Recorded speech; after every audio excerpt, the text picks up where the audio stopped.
Video sebelum ini emang harus dijelaskan dengan lebih rinci ya. Gue banget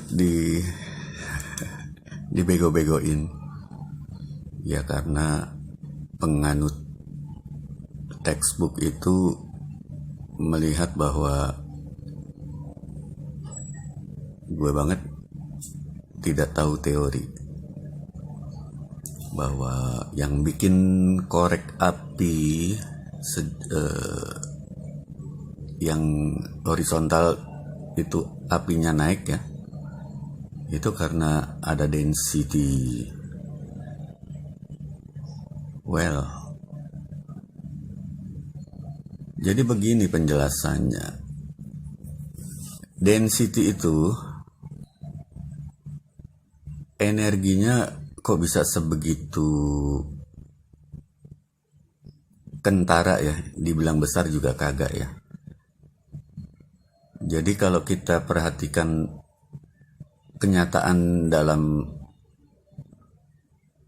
atmosfer yang ada di sekitar kita ya, kalau kita nyebutnya atmoplane ya, karena bumi datar, itu kan relatif, di mana-mana pressure-nya itu sama, tetap begitu. Nggak ada indikasi ada energi yang mendorong sehingga apinya belok ke atas. Mau di-compare ya, untuk menjelaskan benang merah dari proposisi gue banget barusan, coba ini korek api gasnya itu divertikalkan normal gitu ya. Itu kan lurus ke atas apinya ya.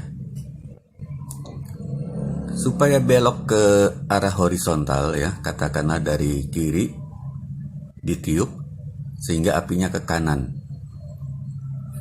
Itu tangible, itu real, ada energi yang cukup kuat yang menyebabkan api itu belok ke kanan. Ya, ini sebagai compare kepada korek api gas yang ditidurkan, apinya ke atas ya. Artinya apinya jadi belok begitu, kenapa? Kalau disebut karena gravitasi, bahwa benda-benda itu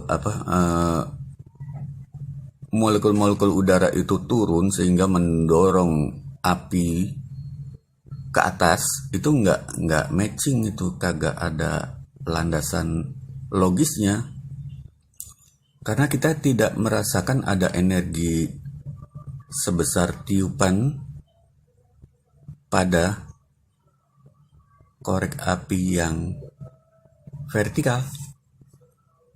Jadi kalau korek api yang vertikal itu ditiup dari sebelah kiri terus apinya ke kanan, nah itu energi itulah yang menyebabkan api ke kanan sedemikian rupa. Nah kalau korek api itu horizontal, kok tiba-tiba api ke atas? Ini bukan pekerjaan density ini.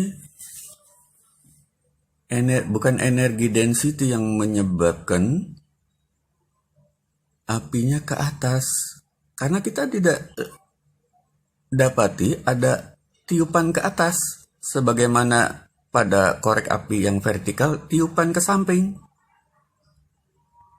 Jadi dengan tiupan yang kerasa di kulit gitu kan, katakanlah begitu ya, walaupun nggak gede, itu membelokkan api ke arah kanan pada korek api yang vertikal itu.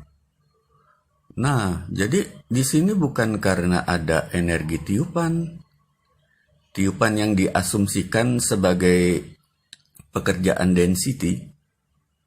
Ya, menurut teori kan kalau semakin dense, semakin padat itu semakin di bawah, kalau semakin tidak padat semakin ke atas. Nah, itu apinya tidak padat sehingga ke atas.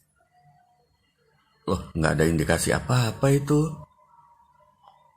Nggak ada indikasi bahwa apinya ada energi yang mendorong ke atas, enggak.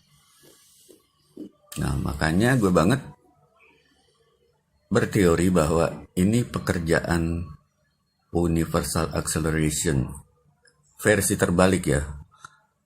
Kalau universal acceleration itu alam semesta itu naik ke atas dengan